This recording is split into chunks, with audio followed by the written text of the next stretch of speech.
Huzaifa plastic natural माल को किस तरह मिक्स किया जाता है, ये मुकम्मल वीडियो देखें।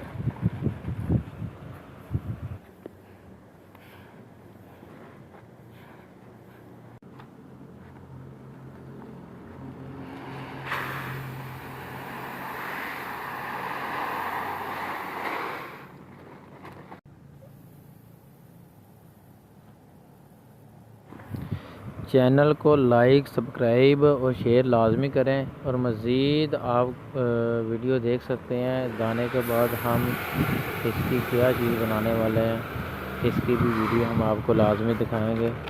बहुत ही प्यारा कलर में वो चीज़ आने वाली है और वो सास कलर है।